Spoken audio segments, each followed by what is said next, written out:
ituloy natin at paglapit sa Kanya.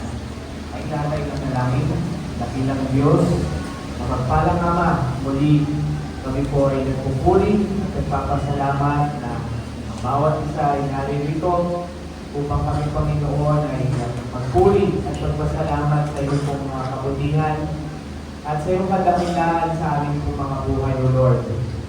Lord, hinihiling po namin muli ang pagpapatawad mo po sa lahat ng aming pong mga nagawang pagkakamali, sa lahat po ng aming mga karumihan ng God. Dalangin po namin na linisin mo po ang bawat isa sa amin, ang lahat ng mga mali sa aming puso, Panginoon. Ibinibigay po namin sa inyo, God, upang nawa ang aming pong gagawing pagpupuri at pagpapasalamat sa inyo, Panginoon, ay maging katanggap-tanggap sa inyong harapan. Lord, hinihiling po namin na ang bawat isa na naririto ay natagpuin mo po ang pangangailangan spiritual, O Lord. Ikaw po, Panginoon, ang mag-alis ng lahat ng aming po mga alalahanin, lahat ng mga bumabagabag sa aming po mga isipan. At tawa po, Panginoon, ay maibigay namin ang aming full focus, Panginoon, sa pagpupuri at pagpapasalamat sa iyo, Lord, sa umaga nito. Pinihiling din po namin, Panginoon, ang aming mga kapatid sa papunta pa lang dito. Ilayo mo po sila sa anumang kapahamakan. Alisin mo lahat ng mga hadlang sa kanilang daraanan, O Lord. At Lord, sa aming pong paglapit sa inyo, sa mga tao na gagamitin mo, sa mga instrumento, Panginoon, at mga awit, ang iyong banal na presensya, Panginoon, ang siyang pumilos sa bawat isa sa amin. At maramdaman namin, Panginoon, ang iyong presensya sa umagang ito. Higit sa lahat, ang magdadala ng iyong banal na salita. Ikaw po, Panginoon, ang mauna sa bawat isa sa amin. At nawa po, Panginoon, ang katagumpayan na ipagkaloob mo po sa bawat isa sa amin sa umagang ito. In the mighty name of Jesus Christ of Nazareth, we pray and we claim victory, Lord, this morning. In Jesus' name, everybody shout, Amen. Praise the Lord, mga kapatid. Ito ang pagpalang umaga sa bawat isa. Hallelujah. Muli natin palakpakan ang ating Panginoon. Praise the Lord. Hallelujah. Tumawag tayo sa ating Panginoon. Magsabi, praise the Lord. Hallelujah.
tayo sa presensya ng ating Panginoon sa mga oras na ito. Praise the Lord, I believe na ating Panginoon ay nasa apat na sulok ng lugar na ito. Amen? Praise the Lord. Awitin natin yung awit na nagsasabi, how great is our God. Hallelujah. Praise you, Jesus. Hallelujah.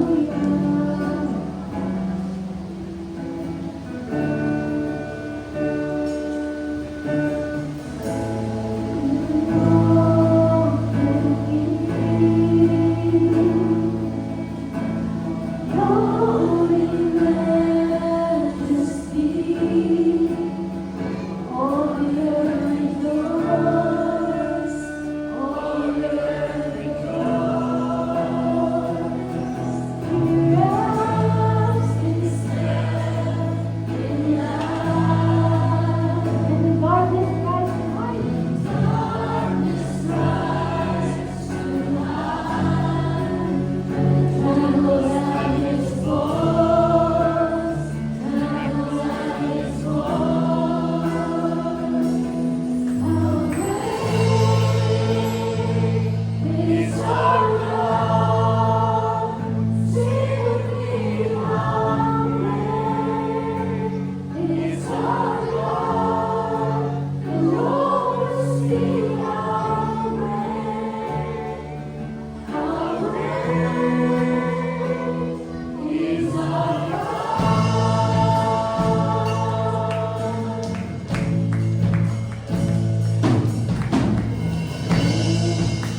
mag-celebrate sa bawat isa sa atin at sa pag-celebrate ng ating mga kanya-kanyang buhay. Muli, isang mapagpalang umaga po sa bawat isa sa ating mga kapatid at tayo po ay nag-celebrate ng kabutihan ng ating Panginoon sa umaga nito. Kung meron po mga first-timer dito, we welcome you sa ating po simbahan, sa ating Next Level Apostolic Church of the Savior, the service. Kung kayo naman po ay nandito last week, welcome back, kapatid. Ayan, purihin ang Panginoon dahil nagtagumpay ulit tayo na makarating dito sa kanyang bahay-sambahan. At kung kayo naman po ay matagal na nawala, welcome back din sa inyo. At sana, lagi tuwing Sunday, ay lagi naman kayo magkakasama. Mga kapatid, next week po ay Saturday po ang ating magiging service kasi worship marathon na po. So, katapusan na naman po ng buwan, mga kapatid. Ayan, 3 buwan na lang, tapos na naman ang 2023. At napanagumpayan na naman natin ang isang taon na last year, iniisip natin, ano na naman kaya sa susunod na taon, amen?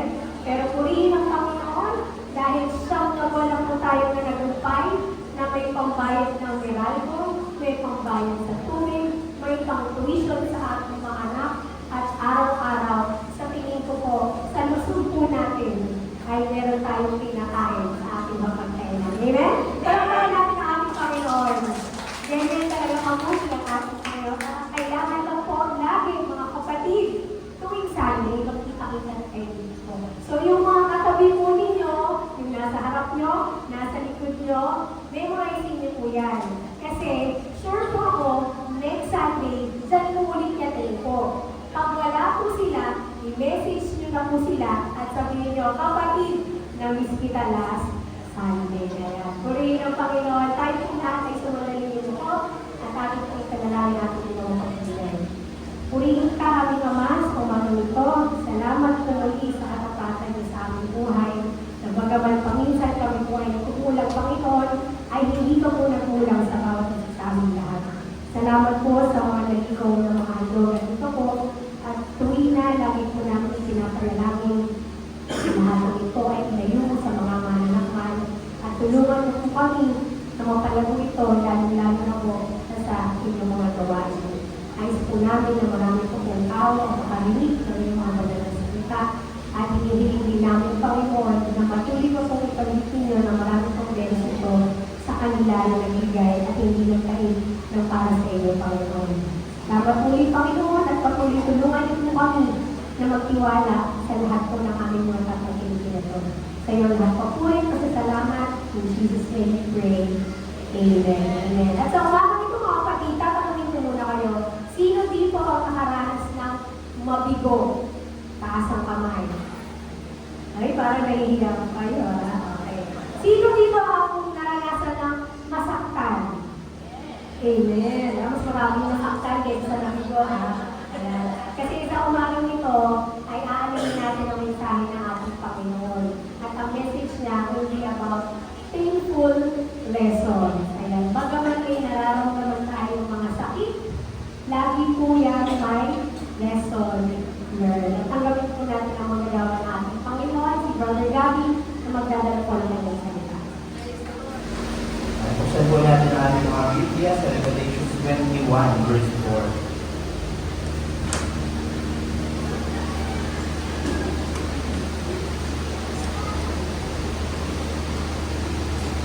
Sabi po dito mga kapatid, and God shall wipe away all tears from their eyes, and there shall be no more death, neither sorrow, nor crying, neither shall there be any more pain, for the former things are passed away.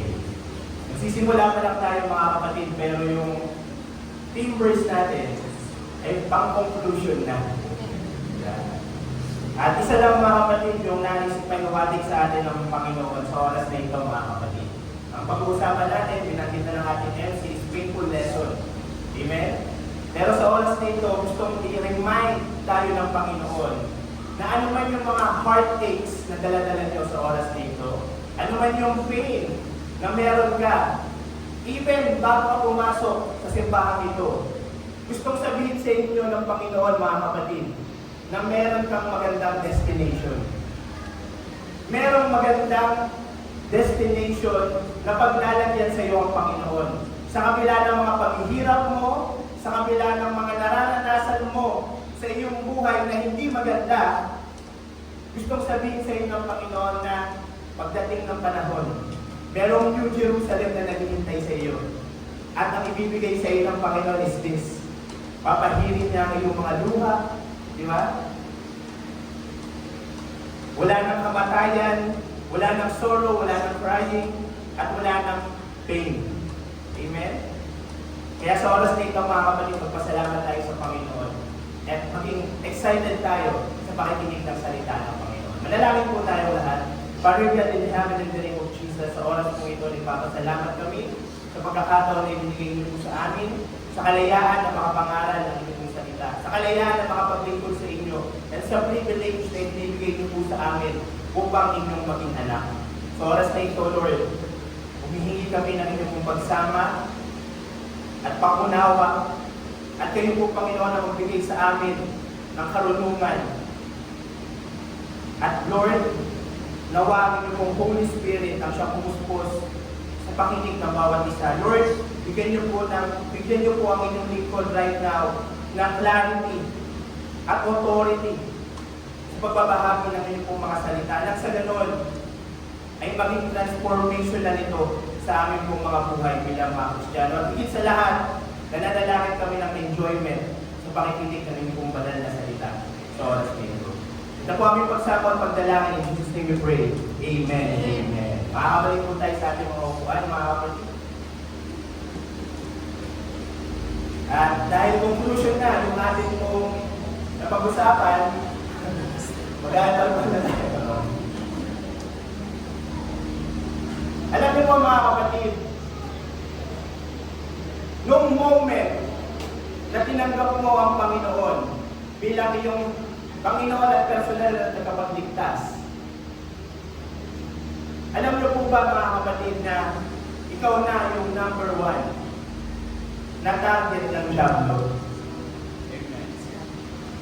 Simula nung tanggapin mo ang Panginoon sa iyong buhay, maniwala ka man sa akin o hindi, ikaw na yung target talaga ng diablo. At dahil dyan, mga kapatid,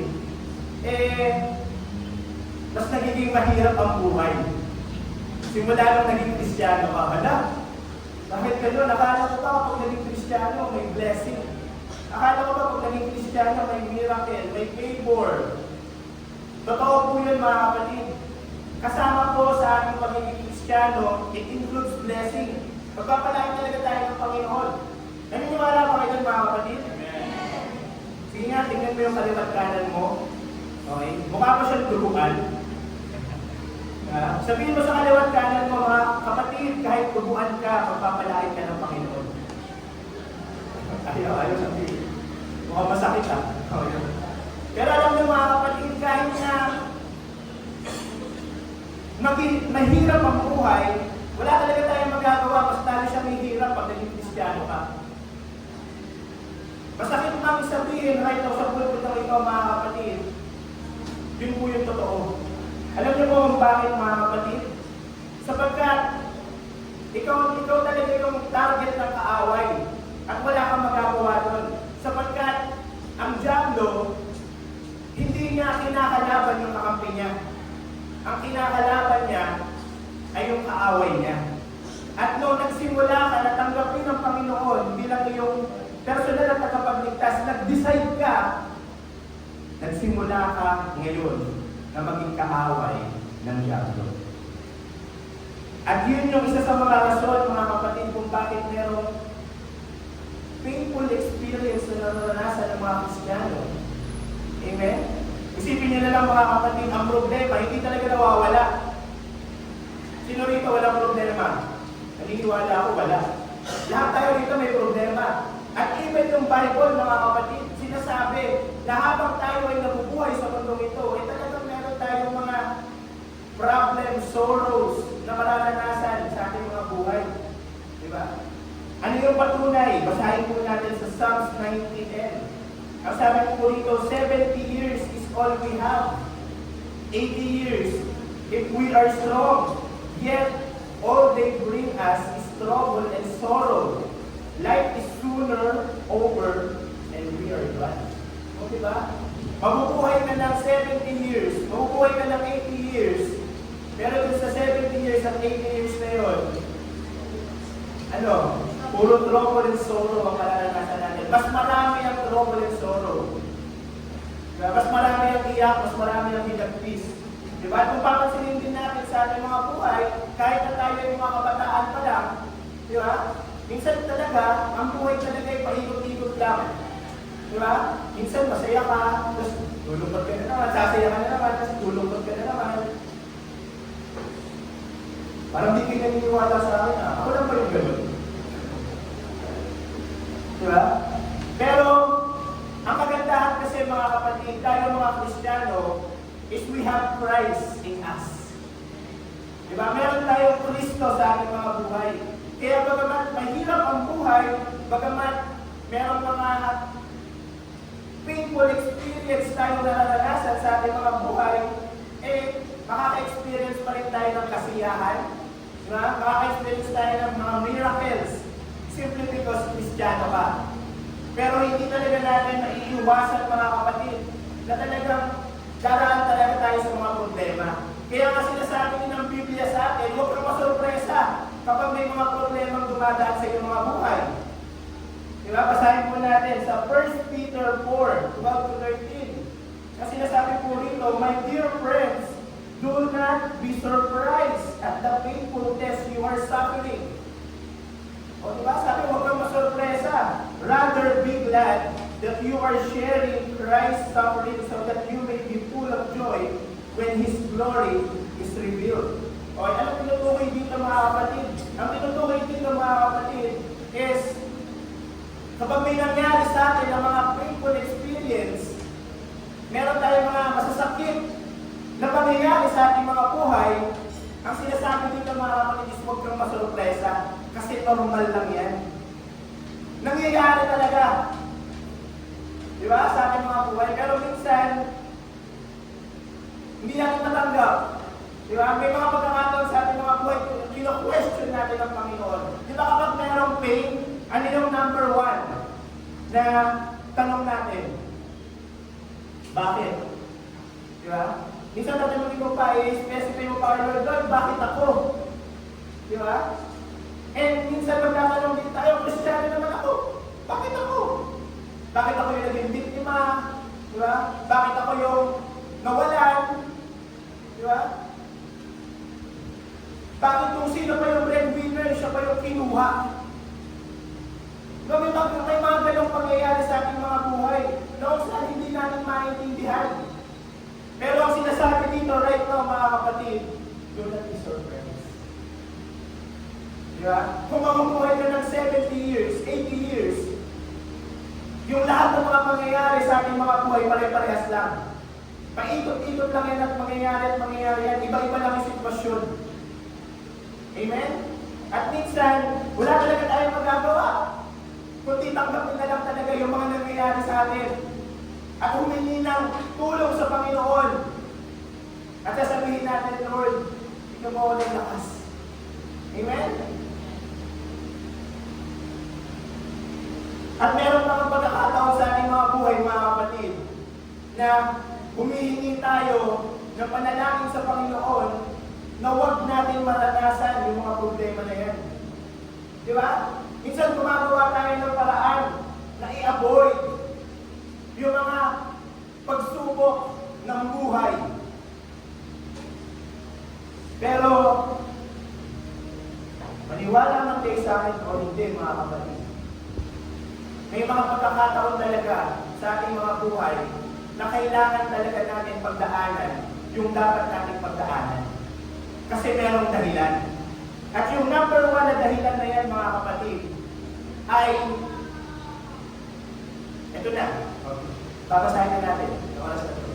Diba? Makikita natin sa buhay ni Job. Diba? Alam naman natin yung istorya ni Job. Kilala ng lahat ng tao si Job. Isa sa mga may magandang testimony. Di ba? Pero isipin niyo na lang si Job, mga kapatid, kung babasahin natin yung Job 1, verse 1 to 5. Makikita natin yung character ni Job. Parang ikaw din. Relihiyoso, mabait. Di ba? Ginagawa yung lahat para hindi makagawa ng masama sa harapan ng Panginoon. Di ba ganun tayo, mga kapatid? Ang gusto natin bilang mga Kristiyano, isundin kung ano yung kalooban ng Panginoon. Amen? Kaya naman, mga kapatid, katulad ni Job, gusto natin na tayong lahat na nandirito ay maging kaaya-aya sa harapan ng Panginoon. Kagaya ni Job. Di ba, mababasa natin, mga kapatid, sa Job 1, verse 1 to 5, na dahil sa kanyang magiging faithful sa Panginoon, pinagpapala siya ng Panginoon. Di ba? Masasabi natin dito, mga kapatid, dito sa verse na to, sa Job, ito, habang binabasa ko, nabibilib talaga ako sa buhay ni Job eh. Sabi dito, there was a man named Job living in the land of Uz, who worshipped God and was faithful to Him. He was a good man, careful not to do anything evil. He had 7 sons and 3 daughters, and owned 7,000 sheep, 3,000 camels, and 1,000 head of cattle, and 500 donkeys. Ibig sabihin, talagang pinagpala si Job. Okay? He also had a large number of servants, who was the richest man in the East. So, ibig sabihin, dito lang yan. Okay? Sa Manila East. Dito sa Talay. Okay? Meron siyang malaking farm dito sa Talay. Okay? Si Job. Pero isipin nyo na lang, mga kapatid, ang ganda-ganda ng buhay ni Job, ang ganda-ganda ng sitwasyon ni Job, ano yung nangyari sa kanya? Di ba? Ang nangyari kay Job, mga kapatid, kung babasahin natin ito, yung buong Bible, okay? Lahat ng pagmamayari niya nawala. Okay? Yung kanyang mga anak, nawala din, namatay. Okay? At the same time, nag-suffer pa siya ng sakit physically. Talagang nahirapan siya ng gusto. Okay? Sabi dito, mga kapatid, nagkaroon siya ng bigsa sa buong katawan. As in buong katawan. Hindi siya makahiga, hindi siya makaupo, hindi siya makatayo. Dahil sa mga pinsan nila, grabe, di ba? Painful ba yun, mga kapatid? Di ba? Pero isipin niyo na lang, mga kapatid, sa kabila pa ng naranasan ni Job ngayon, okay? Meron pa siyang mga kaibigan na binisita siya. Na supposedly, dapat kino-comfort siya, pero ang dating, ang lumalabas, inaakusuhan siya na kaya siya nagkasakit, kaya nawala yung pagmamayari niya, kaya namatay yung mga anak niya, ay dahil nag-commit daw siya ng kasalanan. Isipin niyo yun. Ikaw na wala kang ginagawang masama, di ba? Naglilingkod ka lang naman sa Panginoon, di ba? Ginagawa mo lang naman kung ano gusto ng Panginoon, tapos agad-agad, bigla kang ano, di ba? Huhusgahan na may ginagawa kang kasalanan. Di ba? May ginagawa kang mali. Tanong ko sa inyo, mga kapatid, kung ikaw ay nasa kalagayan ni Job, masakit ba yun? Masakit. Diba? Super sakit. Diba? Inuhusgahan ka sa mga bagay na hindi mo naman nagawa. Ouch! Diba? Pero, kung titingnan din natin, mga kapatid, ito pong libro ng Job, mga kapatid, sa buhay niya, may merong rason kung bakit na-experience ni Job yung ganong bagay. Okay? At makikita natin yan, mga kapatid, dito sa Job 1, verse 6 to 12. Okay? Nung ipinakilala si Job sa verse 1 to 5, ito na. Ito yung pinakadahilan kung bakit nag-suffer si Job. Sabi po rito, when the day came for the heavenly beings to appear before the Lord, Satan was there among them. The Lord asked him, "What have you doing?" Satan answered, "I have been walking here and there, roaming around the earth." Okay? So, ito yung istorya, sabi rito, na kung saan, ito lang yung panahon na kung saan yung mga heavenly beings, magpapakita sa Panginoon. At kasama daw si Satan doon, na nagpakita sa Panginoon. And tinanong ng Panginoon si Satanas, "What have you been doing?" So ang sagot ni Satanas, "I have been walking here and there, roaming around the earth." Okay? So ibig sabihin mga kapatid, nag-usap ang Panginoon at si Satanas. At ito pa, yung sumunod na nangyari. Ang sabi ng Panginoon kay Satanas, "Did you notice my servant Job?" Yan. Okay? The Lord asked, "There is no one on earth as faithful, as good as he is. He worships me and is careful not to do anything evil." Anong makikita natin mga kapatid sa conversation na ito? Okay? Nag-usap ang Panginoon at Satanas, at ano yung makikita natin? Ang Diyos, ipinagmalaki si Job kay Satanas. Napansin mo ba? Sabi ng Panginoon, napansin mo ba si Job? Diba? Walang ibang servant na faithful sa kanya dun sa earth. Diba? At ginagawa niya yung lahat ng makakaya niya para hindi makagawa ng masama. Okay? Yun yung sabi ng Panginoon kay Satanas. Diba? Ano yung makikita natin dito mga kapatid? Makikita natin dito mga kapatid sa sitwasyon na ito mga kapatid, that God is a very personal God. Okay? Hindi lang siya Diyos na basta naging isang Diyos, kundi isa siyang Diyos na kilala ka.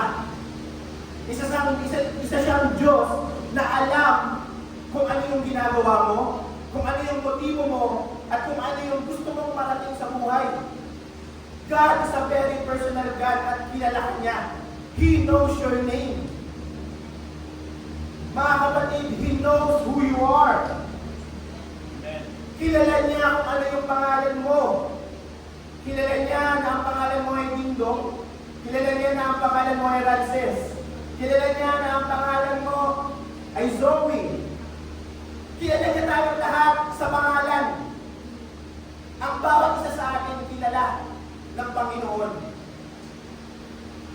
Noong moment na nag-decide ka, natanggapin ng Panginoon, at pag-ahon mo dun sa tubig, binigyan ka niya na ng karapatan na maging anak ng Diyos. Amen? Kaya kilala ka niya kung sino ba. In fact, sabi po sa Psalms, kilala ka na ng Panginoon na sinapupunan ka pa lang ng iyong nanay. And you are carefully and wonderfully made, sabi ng Panginoon. Amen? Kaya, makikita natin dito mga kapatid, na hindi bulag ang Panginoon sa sitwasyon mo right now. Hindi bulag ang Panginoon sa mga nangyayari sa buhay mo. Amen? Alam ng Panginoon kung ano ang nangyayari sa iyo. Kasi, ayun yung ano makikita natin dito. Pinagmalaki tayo, pinagmalaki ng Panginoon si Job kay Satanas. Amen? At naniniwala ako mga kapatid na kung meron tayong tiwala sa Panginoon, makikita natin dito sa verse na ito na ang Diyos din merong tiwala sa iyo. Alam ng, since nakikita ka ng Panginoon, kilala din ng Panginoon yung kakayanan mo. Alam ng Panginoon kung saan yung weakness mo, kung saan yung strength mo. Alam yan ng Panginoon. Kaya makikita natin dito mga kapatid na talagang proud na ipinakilala ng Panginoon. Isipin nyo na lang mga kapatid, di ba? Sabi nito, "Did you notice my servant Job?" Eh naniniwala ako ganun din ang Panginoon sa atin. Di ba? Sinasabi niya sa bawat isa sa atin, "Did you notice my servant Joyce?" Diba? "Did you notice my servant Norby?" O, di ba? Alam ng Panginoon at pinagmamalaki ka ng Panginoon right now. Amen? Pero isipin niyo na lang mga kapatid kung anong sabi ni Satanas. Ang sabi ni Satanas dito, Satan replied, "Would Job worship you if he got nothing out of it? You have always protected him and his family and everything he owns. You bless everything he does, and you have given him enough cattle to fill the whole country. But now suppose you take away everything he has, he will curse you to your face. Ano reply ni Satanas? Ang reply ni Satanas, kaya lang naman sumasamba sa iyo si Job kasi may napapala siya sa iyo. Pinagpapala mo siya eh. Binibigyan mo siya ng proteksyon at saka yung kanyang pamilya. Pinoprovide mo yung lahat ng pangangailangan niya. Sabi ni Satanas. Pero, sinanad siya ng Panginoon, sabi niya, subukan mo. Natanggalin kay Job yung lahat na binibigay mo sa kanya. Ano sabi niya dito? He will curse you to your face. Diba? Itatakwil ka ni Job pag inalis mo lahat ng yan. Diba? Oo. Diba? Summarize na natin yung buong nangyari kay Job. Ano nga nangyari? Nawala lahat. Nawala lahat. Pag-aari niya, yung mga magagandang anak niya, guwapong anak niya, di ba? Yung kabuhayan niya nawala. Tapos pinagbibintangan pa siya na makasalanan. Di ba? And even yung number 1 na dapat kumakampi sa kanya, natutulong sa kanya, nakukomfort sa kanya, sinasabihan pa si Job na ayun ba yung Diyos kung pinaglilikuran mo? Diba? Nakuha mo na yan. Diba? Sino yun? Yung asawa niya. Kasi supposedly dapat kukomfort sa kanya. Diba? Pero isipin niyo na lang mga kapatid, yung lahat ng painful experience na na-experience ni Job, diba? Yung lahat ng yun, nagsimula dahil sa conversation na to. Diba? So, ibig sabihin mga kapatid, minsan sa ating mga buhay, kapag meron tayong na-experience na hindi maganda, right now mga kapatid, isa lang yung matututunan nating lesson doon. Minsan hindi ikaw may kasalanan. Okay? Minsan, merong nag-usap. Meron palang konbo na naganap. Ibig sabihin mga kapatid, pinagkakatiwalaan ka lang ng Diyos. Ibig sabihin mga kapatid, gusto lang ng Panginoon na makita ang iyong pananampalataya. Why?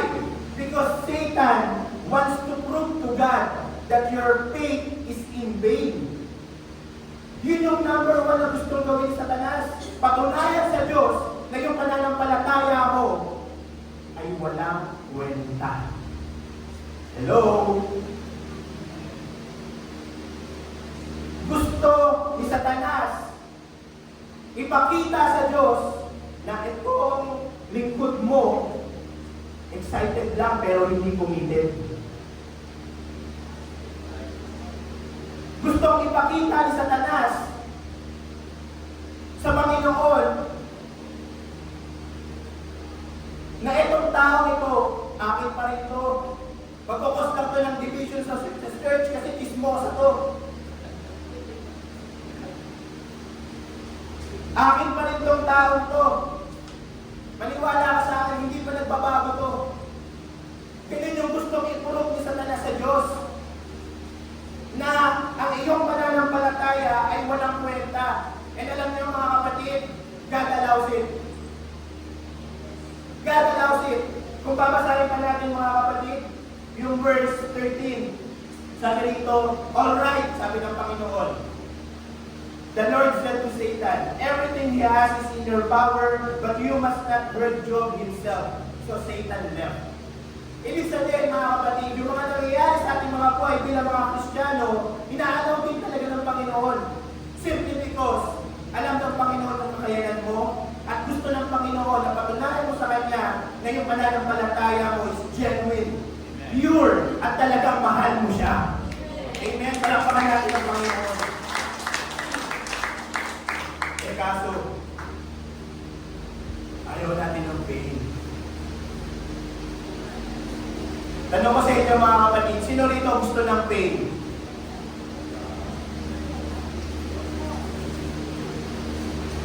Alam niyo, bigyan ko kayo ng totoo. Okay. Bigyan ko kayo mga kapatid ng totoo. Di ba? Nagdadalawang isip tayo, tinanong ko kayo, sino rito gusto ng pain? May sumagot naman, ayaw. Di ba? Yung iba hindi sumagot kasi hindi alam. Nagdadalawang isip. Pero sa katotohanan, mga kapatid, gusto natin ng pain. Gusto natin ng pain kung ito ay merong dahilan. Naalala ko mga kapatid yung tatlong anak. Diba? Nung mga baby pa yan, kailangan na ng bakuna. Diba? Bakuna sa tigdas, bakuna sa basta iba't iba, sa polio, may tatlong anak. Diba? Ang gagawin ng asawa ko, kapag schedule na ng bakunahan, papaliguan yan. Diba? Bibihisan yan. Tapos dadalhin dun sa center para paiyakin ng health worker. Diba? Diba? Tapos patatahanin ng asawa, okay lang yan, okay lang yan. Diba? Pero totoo lang mga kapatid, gusto natin ng pain. Basta yung pain, merong dahilan, merong rason. Amen? Gusto natin dumaan sa pain. Basta alam natin na yung pain na to, ay matutunguhan. Isipin nyo na lang mga kapatid, yung mga asawa natin. Di ba? Nakadalawang anak, nakatatlong anak. Di ba? Alam naman nila na masakit mga anak after 9 months. Pero bakit manganganak pa rin sila sa pangalawang anak nila, sa pangatlong anak nila? Yung iba nga, 12 anak eh. Di ba? Bakit ganun mga kapatid? Kasi alam nila na yung pain nila, merong dahilan, merong rason. Amen? Amen po ba? So ano po ibig kong sabihin right now mga kapatid? Di ba? Ang pinapatungkulan ko lang dito mga kapatid na yung pain na na-experience natin right now mga kapatid as it is, dapat hindi maging pain na walang dahilan. Dapat yung pain natin mga kapatid, makita natin na meron itong purpose. Merong dahilan. Kaya nga ini-encourage tayo ng Panginoon mga kapatid na sa dinadaanan mong problema right now, huwag kang hihinto. Huwag kang susuko. You keep moving forward sa paglilingkod sa Panginoon kapag meron kang pain na naranasan. Kasi baliktad eh. Ang mga Kristiyano kapag merong pain, tumitigil. Kapag ang isang Kristiyano nasaktan, iyakin sa buhay. Pero saktan ako. Hindi mo na mag-church. Mag-church ako pag-ayos na yung problema ko. Tapos magpo-post sa Facebook. Sakit-sakit. Pero supposedly mga kapatid, bilang mga Kristiyano, dapat baliktad tayo. Kapag meron tayong pain na naranasan, dapat mas lalo tayong nagsusumigasig na maglingkod sa Panginoon. Yun yung gusto ng Panginoon sa ating lahat, mga kapatid. Kaya sinasabi dito mga kapatid, James 1:2-4. Binabago kasi ng Panginoon yung mindset natin eh. Gusto ng Panginoon na yung mindset natin mga kapatid is maging mindset ng isang matatag na Kristiyano. Hindi yung isang Kristiyano na iyakin. Iyakin sa Panginoon pero hindi yung mawawa. Amen? Sabi po dito mga kapatid, my friends, James 1:2-4, my friends, consider yourself fortunate when all kinds of trials come your way. Gusto ko itong verse na ito mga kapatid. Alam niyo kung bakit? Kasi, in-specify dito mga kapatid na hindi lang isang specific na problema dapat tayo magiging masaya. Nasabi dito, consider yourself fortunate when all kinds of trouble. Ulitin ko lang, all kinds of trouble. Diba? Comes your way. All kinds of trials comes your way. Diba? Pero minsan namimili tayo ng problema. Diba? Sa totoo lang, kung meron kang secretary, minsan parang gusto mong sabihin, Lord, baka naman pwede kapag may darating na pong problema, baka pwede i-schedule. Di ba? Kasi nakakatawa yung problema. Yung problema, kapag meron dumating na isa, parang nag-uusap-usap, di ba? Sumasabay. Nagsasabay-sabay na sila. Di ba? Kaya ano nangyayari sa atin? Di ba? Pagdating ng linggo, nakakalimutan na may gawain. Di ba? Nakakalimutan na part ka ng work ministry. Kailangan mo pala maging maaga. Di ba? Nakakalimutan na part ka ng music ministry. Di ba? Bakit? Kasi mayroon kang pinoproblema. Nahihirapan ka maglingkod sa Panginoon. Di ba? Pero ang tinuturo sa amin yan, mga kapatid, is we need to keep moving forward. Do that surrender. Amen po ba, mga kapatid? And you need to have joy habang ikaw ay nakakaranas ng mga problema na yan. Bakit? Di ba? Sabi rito, for you know that when your faith succeeds in facing such trial, the result is the ability to endure. Di ba? Yung pagsuko natin sa mga problema, by the way mga kapatid, paano ba natin malalaman na ikaw ay sumusuko sa problema? Number one, mga kapatid, ikaw ay nagre-reklamo. Alam niyo mga kapatid, yung spiritual posture mo bilang sa Kristiyano, nakikita doon kung matatag ka o hindi. At si Satanas, kahit hindi ka nagsasalita, pero dahil sa posture na meron ka, malalaman niya na ito mahina to. Pwede ko ito lalong ihatakin pababa. Pwede ko itong hatakin, lalo sirain itong taong to. Bakit? Dahil sa posture na meron ka. Ano pwede ko sabihin? Oo, nananampalataya ka sa Panginoon. Oo, naniniwala ka that God will provide. Oo, naniniwala ka na yung pain mo temporary lang. Pero panay naman yung reklamo mo. Panay naman yung dabog mo sa bahay. Diba? Hindi ka makausap. Umaga-umaga, pagkagising pa lang, nakasibangan ka lang. Hindi ka makausap. Sige na, sabihin mo sa kaliwat kanan mo, parang ikaw yung topic ka.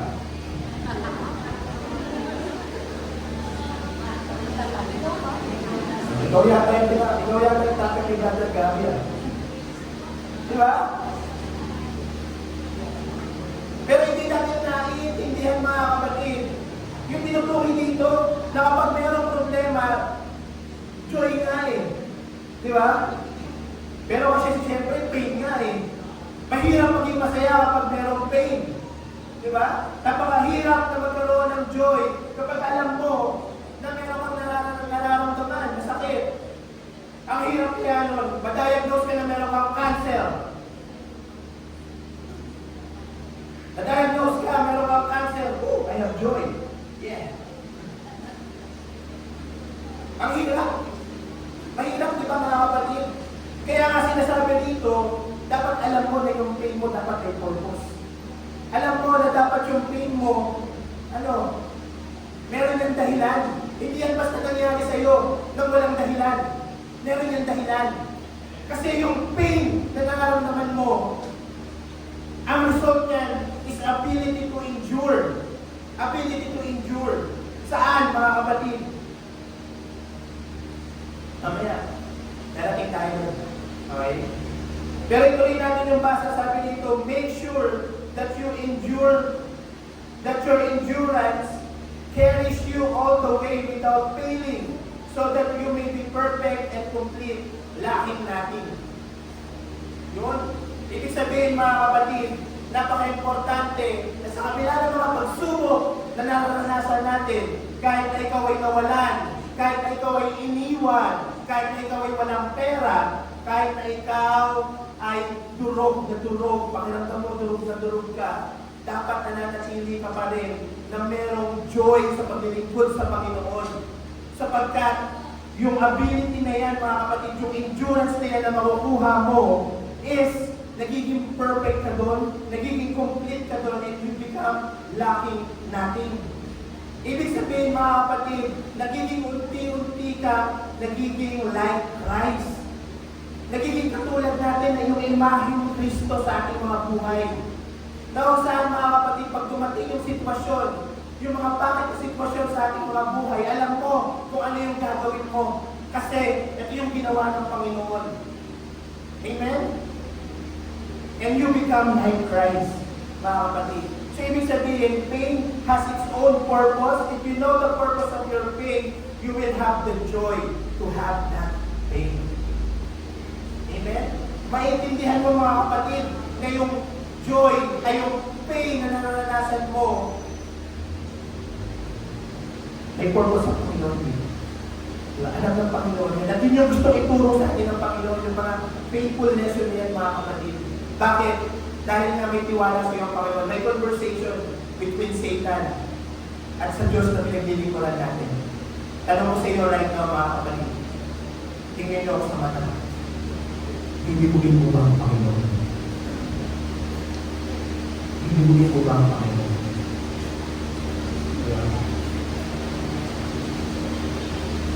Yung nangyari kay Job mga kapatid, success siya. Kasi kung babasahin natin yung Job 42, verse 10 to 17. Okay? Job 42, verse 10 to 17. Ang ganda na nangyari kay Job. Sabi dito, then after Job had prayed for his 3 friends, the Lord made him prosperous again. Again. Gusto kong emphasize yung again. Kasi hindi ibig sabihin na may painful experience ka right now, dumaan ka sa malaking problema right now, natapos na yun doon.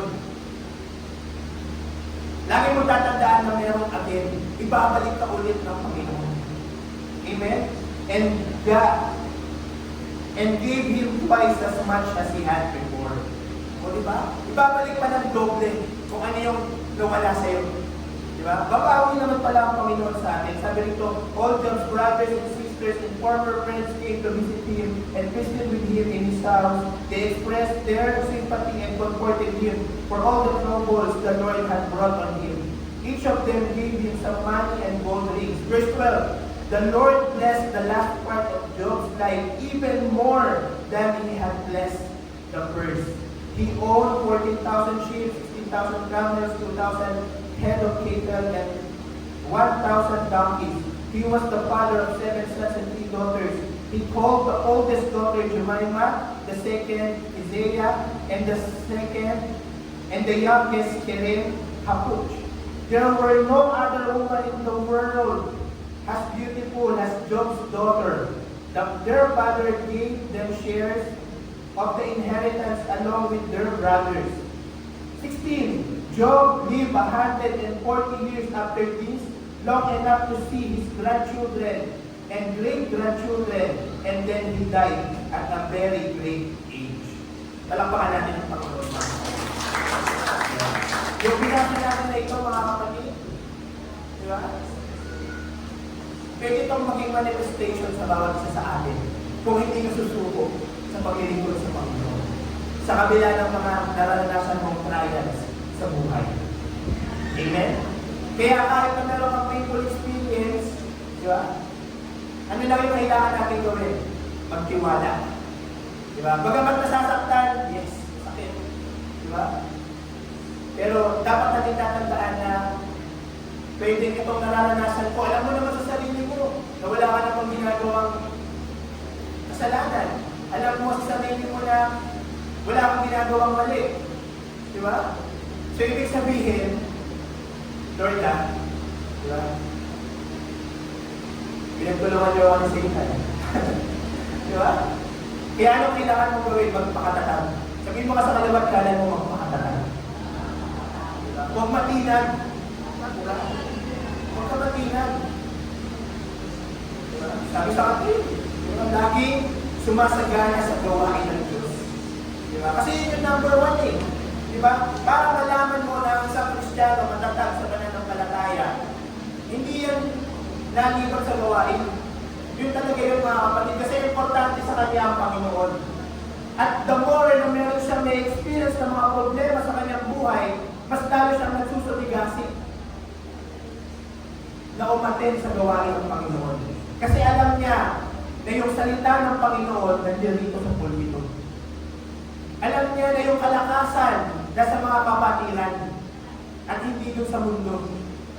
Amen po ba?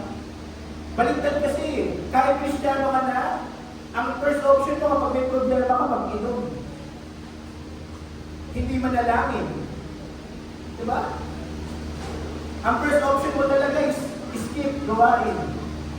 Bakit mo ba dinadamay ang Panginoon? Diba?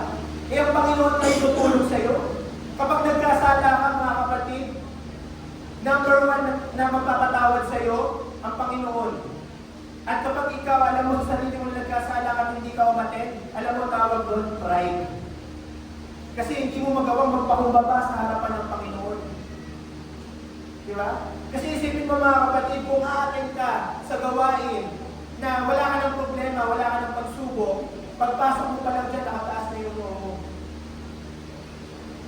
Kasi ang pinupuri mo na sarili mo. Nagawa ko lahat, nakaya ko. Pero iba, kapag sa kabila ng mga problema na naranasan mo, papasok ka sa pintuan na yan, na may dalang-dala kang krus. Di ba sabi ng Panginoon yun, bear your cross. If you want to follow me, bear your cross. Ano na pinag-aralan ko yun mga kapatid? Yung cross na tinutukoy, yung panahon kasi natin ngayon, meron na tayong spiritual implication pagdating sa cross eh. Pwede yung cross, trabaho mo, pamilya mo, business mo, di ba? Pag-aaral mo, pwede cross. Pero yung cross na tinutukoy ng Bible, nung sinabi ni Jesus, literal na cross talaga yun. Dadalhin niya yung cross. Yung cross na yun, yun yung magiging huling hantungan niya. Literal talaga yun. At yung cross na tinutukoy sa Bible, mga kapatid, talagang mabigat yun. Talagang papasanin mo talaga yun. Di ba? Pero sa atin, sa panahon natin ngayon mga kapatid, yung mga cross, di ba, na bit-bit natin, minsan ayaw natin dalhin sa loob ng simbahan, gusto natin iiwan sa bahay. Di ba? Eh para saan ba yung simbahan? Kung hindi mo dadalhin yan dito.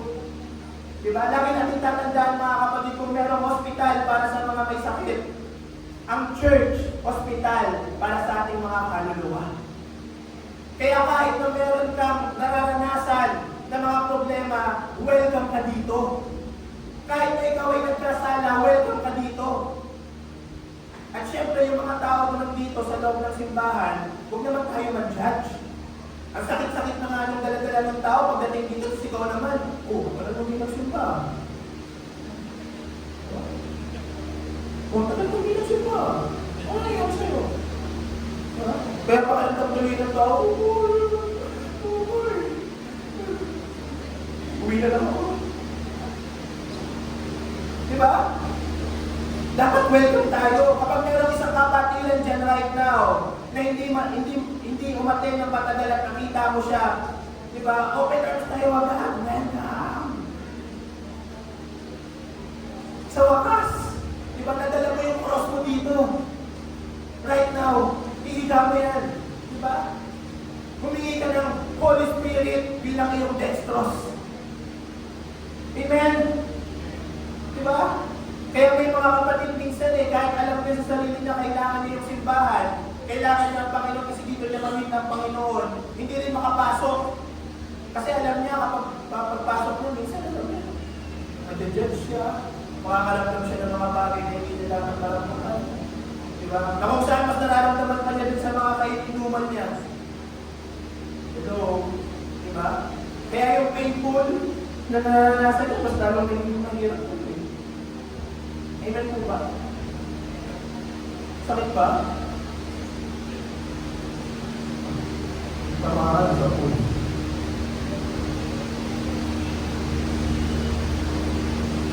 Ako. Kagaya lang nangyari kay Jesus Christ. Alam niyo si Jesus Christ, alam niyo basta isang tao na nabubuhay sa mundong ito, automatic, meron tayong problema. At isa ang patunay dyan mga kapatid, si Jesus Christ. Di ba si Jesus Christ, nagkatawang tao? Siya ay Diyos na nagkatawang tao sa katauhan ni Kristo. Amen? At si Jesus Christ, mga kapatid, He is 100% man. Kaya nga naka-experience talaga siya ng mga pain din. At isa sa mga pain na makikita natin dito mga kapatid ay nasa book of Luke. Luke chapter 22 verse 39 to 44. Okay? At ito mga kapatid, habang pinag-aaralan ko, dahil puno ko sa ating mensahe right now, natutunan ko mga kapatid na ang mensahe ng Panginoon right now sa Garden of Gethsemane, okay, ay mayroong napakagandang implikasyon sa bawat isa sa atin right now. Diba? Ano ba yung nangyari sa Garden of Gethsemane? Ito yung istorya na kung saan si Jesus Christ, bago siya arestuhin, bago siya pahirapan, parusahan, dun sa mga bagay na hindi naman niya ginawa, para iligtas tayo sa ating mga kasalanan, ito muna yung ginawa niya. Di ba? Nagpunta siya sa Garden of Gethsemane kasama yung kanyang mga apostol, yung kanyang mga disciples, at siya ay nanalangin sa Panginoon. Okay? Basahin natin mga kapatid, sabi rito, then he went off from them about the distance of a stone. Dito pala muna. Verse 39, Jesus left the city and went as he usually did to the Mount of Olives, and the disciples went with him. Yung Mount Olives na tinutukoy dito mga kapatid is Garden of Gethsemane. Kasi yung Garden of Gethsemane, located siya sa paanan ng Mount of Olives. Okay? Sabi nito, when he arrived at the place, he said to them, pray that you will not fall into temptation. Then he went off from them about the distance of a stone throw and knelt down and prayed. Father, he said, if you will take this cup of suffering away from me, not my will, however, but your will be done. An angel from heaven appeared to him and strengthened him. In great anguish, he prayed even more fervently. His sweat was like drops of blood falling to the ground. O di ba, grabe? Habang si Jesus Christ ay nanalangin sa Panginoon, nakita niya kung ano yung sasapitin niya kapag siya ay naaresto. Diba? Siya ay parurusahan. Diba? Siya ay duduraan. Diba? Siya ay papatungan ng corona clinic. Siya ay magbubuhat ng cross at siya ay papaho dun sa cross at siya ay mamamatay. Nakita niya yun. Na-envision niya yun ng Panginoon. Kaya sabi niya, Lord, kung pwede, take this cup away from me. Diba? Sinasabi niya na, kung makaawa siya sa Panginoon, pero ang sabi pa rin niya, not my will, but yours will be done. Ay sabi ng Panginoon, nagpasama pa rin siya kahit na nakikita niya yung pain na mararanasan niya. At yung patunay ng pain na yun, mga kapatid, isabi nito yung sweat niya, yung pag-iyak niya, mga kapatid, ay parang dugo na nalalaglag. Ganun kahirap yung naranasan ng ating Panginoong Jesucristo. Ganun yung kahirap yung ginawa niya na pagsalba sa ating mga buhay para lahat tayo dito ay hindi mapunta sa impyerno. Amen po ba mga kapatid? Pero alam niyo po ba yung spiritual meaning ng Garden of Gethsemane mga kapatid? At naniniwala ako na hindi ito nagkataon. Dahil natutunan ko mga kapatid na ang ibig sabihin pala ng Garden of Gethsemane, ang ibig sabihin pala niyan is oil press. Oil press. Oil press. Na kung saan, yung Garden of Gethsemane pala mga kapatid, doon tumutubo yung mga olive tree na nagpo-produce ng olive fruit. At yung olive fruit, nagpo-produce ng olive oil. Na kung saan, kapag pinares mo yung olive fruit, pinares mo, lalabas yung oil. Ibig sabihin, kapag hindi pinares, hindi in-squish, hindi kinarash, hindi lalabas yung oil. At naniniwala ako mga kapatid, na meron yung koneksyon. Habang si Jesus Christ nagmamakaawa sa Panginoon, nakita niya yung mangyayari sa Kanya. Di ba? Nandun siya sa Garden of Gethsemane. Simply because, pinipress ang Panginoon. Pinipress ang Panginoong Jesucristo sa sasapitin niya. Sa krus ng Kalbaryo, para ang bawat isa sa atin right now magkaroon ng libreng kaligtasan. Ibig sabihin right now, yung tinanggap natin na libreng kaligtasan, it takes a price. Meron siyang halaga. Hindi porket libre siya, wala siyang halaga. Dahil yung libre kaligtasan na tinanggap natin, it cost a life of our Lord Jesus Christ. Kaya nung siya ay nasa Garden of Gethsemane, He asked, Lord, if your will, take this cup away from me. Nakikita niya na yung sarili niya. Di ba? But not my will, but yours be done. Kasi, ang ibig sabihin, yung olive oil, habang pinipress, nagpo-produce. Okay? Ang spiritual implication right now, mga kapatid, is kapag walang press, kapag walang pressure, kapag walang crushing na nangyayari sa ating mga buhay, hindi tayo magiging effective. In fact, yung musical instrument, hindi tutunod pag hindi pinares. Yung ilaw, hindi magbubukas kapag hindi pinares. Hallelujah. Ibig sabihin, mga kapatid, right now, kung merong pressure na nangyayari sa iyo right now, kung meron kang nararanasang pressure, pain, ibig sabihin, gusto ng Panginoon maging effective ka. God is molding you to become a good and better Christian. Hallelujah. Amen? Wala yung ibang dahilan, mga kapatid, na basta lang naranasan mo yung problema mo tapos iniyak ka. Hindi. Ang gusto kasi ng Panginoon ay ikaw maging better Christian ka. Makita mo kung ano yung kalooban ng Panginoon para sa iyo. Yun yung gusto ng Panginoon. At magawa mo. Kung ano yung pinapagawa sa iyo ng Panginoon. Just like Jesus Christ. Amen? Even si Paul. Alam niyo, even si Paul. Yun yung sinabi niya eh. Diba? 2 Corinthians 4:8-9. We are pressed on every side. Diba? But not crushed. Diba? Sabi doon, persecuted, not abandoned. Sabi dito, we are pressed on every side by troubles, but we are not crushed. We are perplexed, but not driven to despair. We are hunted down, but never abandoned by God. We get knocked down, but we are not destroyed.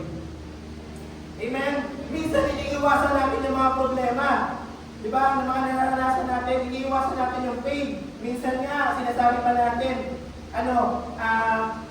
ina-example pa natin yung mga naging successful para sinasabi natin na hindi na pagdaanan yung mga pain na naranasan nila. Pero sa totoo, kapag walang pain, kapag walang pressure, walang maturity na mangyayari. Amen? Kapag walang pressure, kapag walang pagyuyugyog, kapag walang shake na nangyayari sa ating mga buhay, hindi ka talaga magiging effective, hindi ka magmamature, hindi ka magiging better. Kaya minsan talaga kailangan na pakawalan para matuto, para masaktan, para maging better. Bakit? Kasi pain. Alam niyo ginagawa ng pain? Pain changes us. At dalawa yun. Dalawang nangyayari.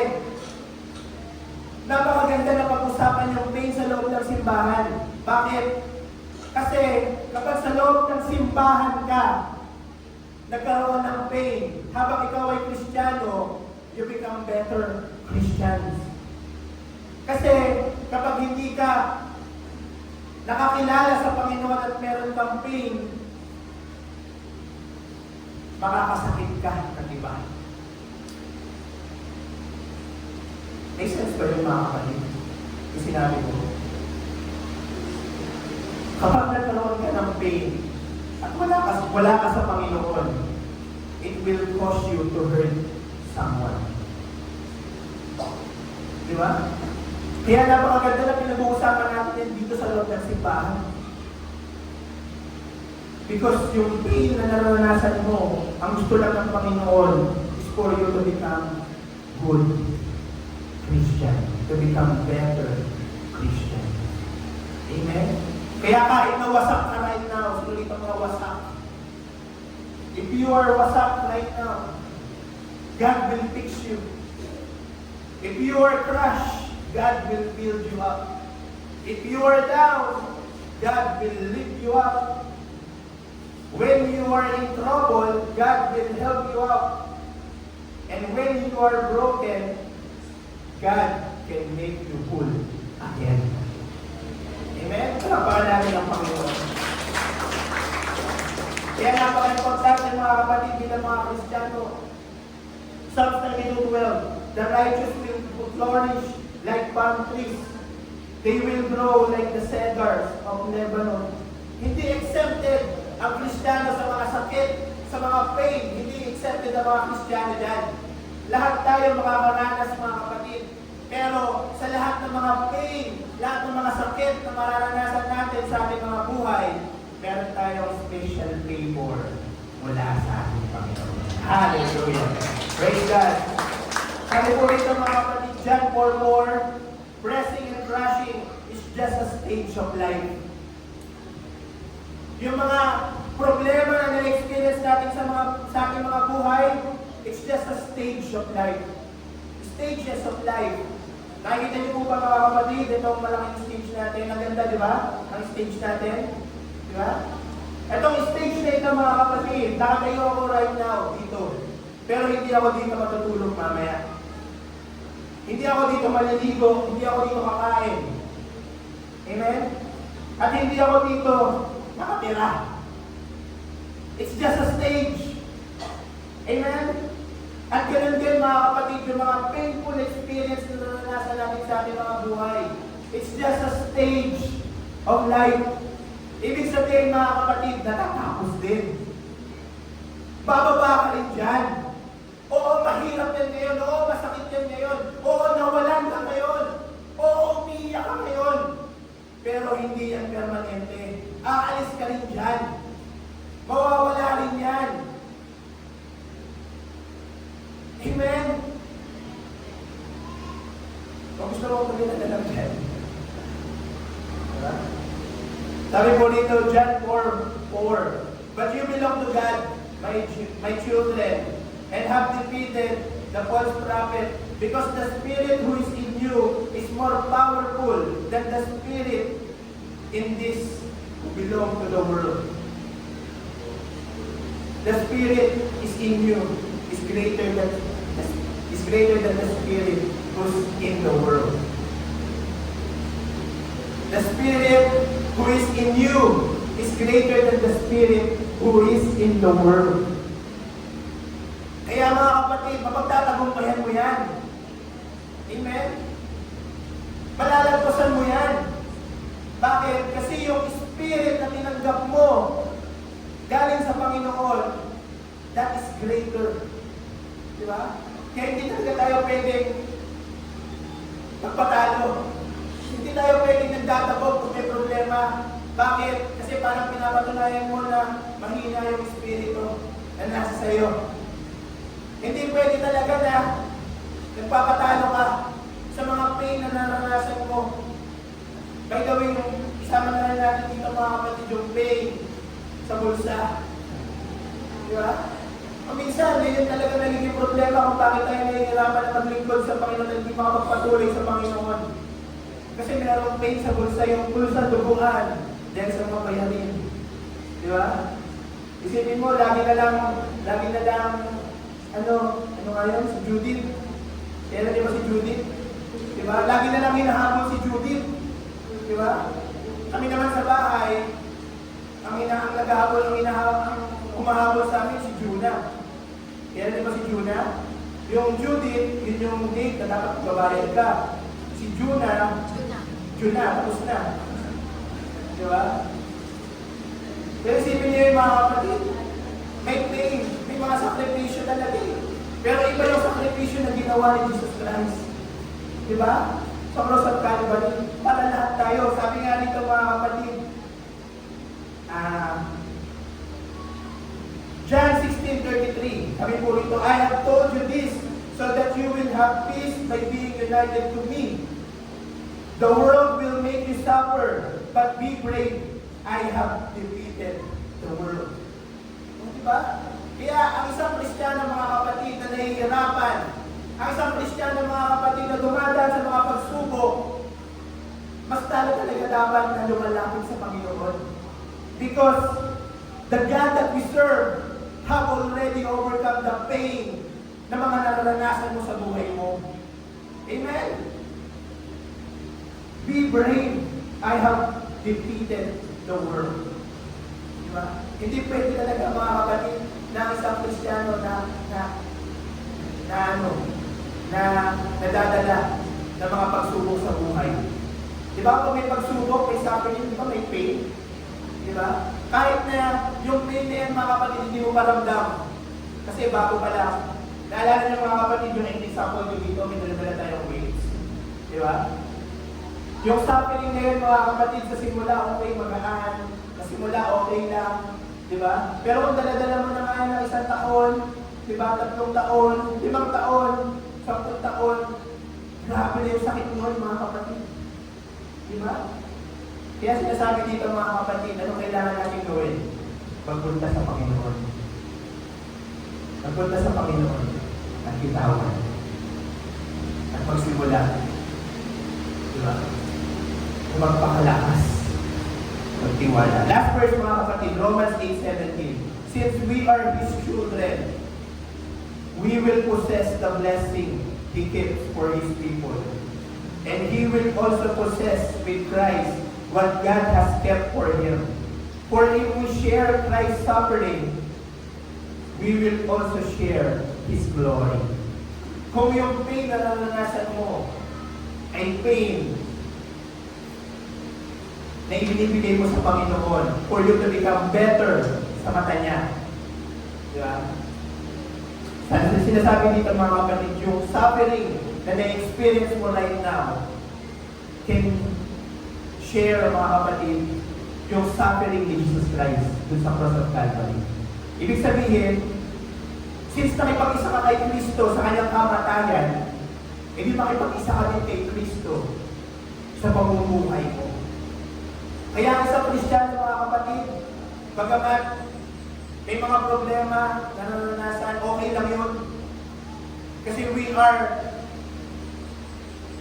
one with God. Partakers tayo ng suffering din ni Kristo dun sa ginawa niya sa cross of Calvary. Kaya wag niyo kakalimutan, mga kapatid, yung joy of your salvation. Yung joy of your salvation. Kamusta ba yung joy of your salvation? Kasi ang isang Kristiyano, mga kapatid, na hirap sa buhay. Ang isang Kristiyano, mga kapatid, na panay ang reklamo sa buhay, hindi niya nakikita yung joy of salvation. O nakakalimutan lang.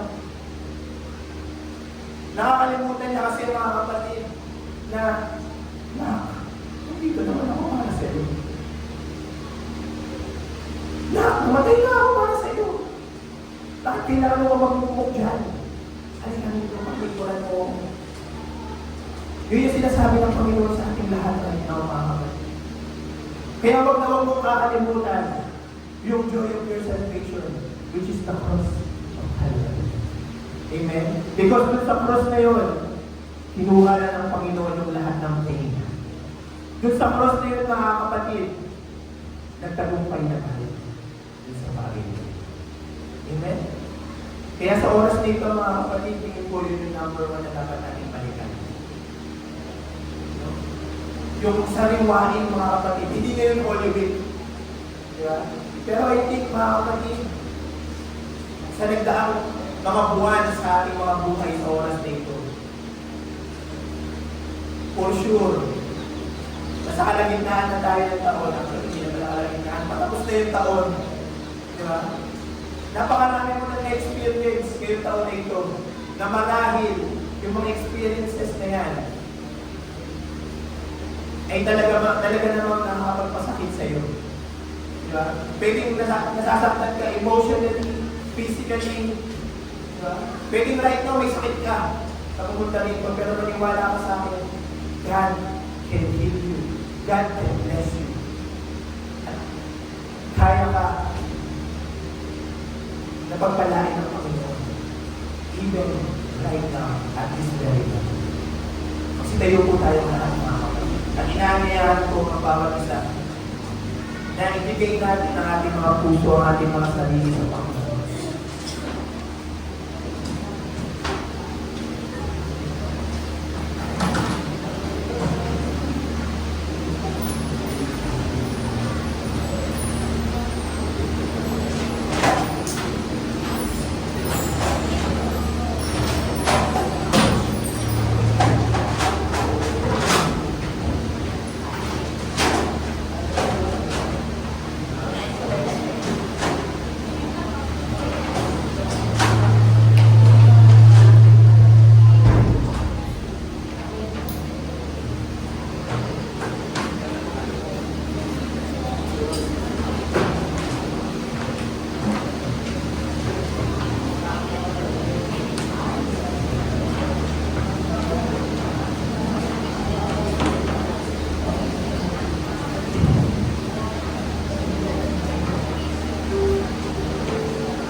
Kaya right now, mga kapatid, habang tayo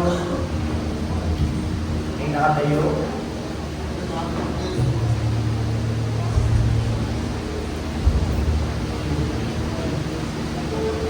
pinanayaan ko ang bawat isa mga kapatid. Occupy natin itong gitna. Okay. Alam ko meron kang pain, pero huwag kang mahiya.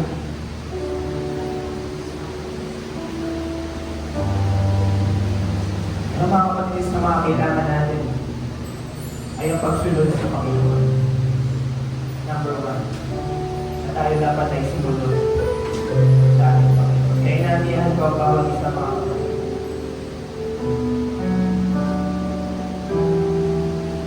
Sa ating mga pinatatayuan, inandihan ko ang bawat isa na kausapin ng Panginoon. Sige, huwag mo na lang ibigay ng kaliwat kanan mo sa mga spirito. Wala tayong special na gagawin right now, kundi ang kausapin ang King of Kings and Lord of Lords.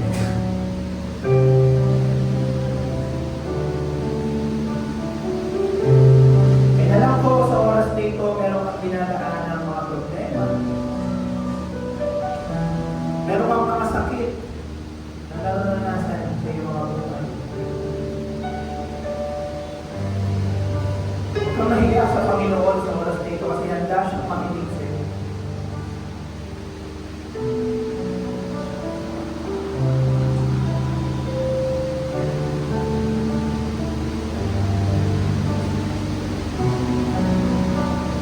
Sige, right now, ibuka mo ang iyong bibig. Sabihin mo yung ilalaman ng iyong puso sa oras na ito.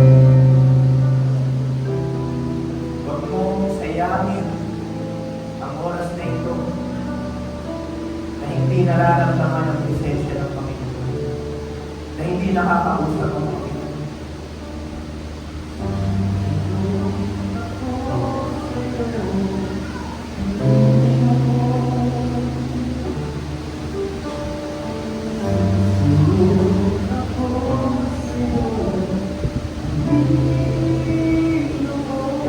Hallelujah.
Susunod ako sa gitna mga horse. Susunod ako sa iyo, Panginoon. Susunod ako, Panginoon. Despite the pain. Kahit hindi ko naiintindihan yung plano ko, susunod ako, Panginoon. Ang mga sinunod ako, Panginoon. Hanggang ika'y aking hinapang sa buong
Huwag kang lalayo.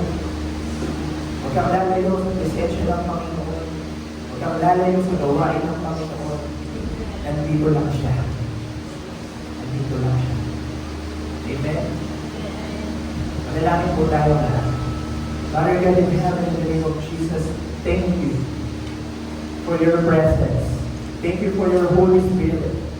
Thank you na sinamahan mo kami sa oras na ito.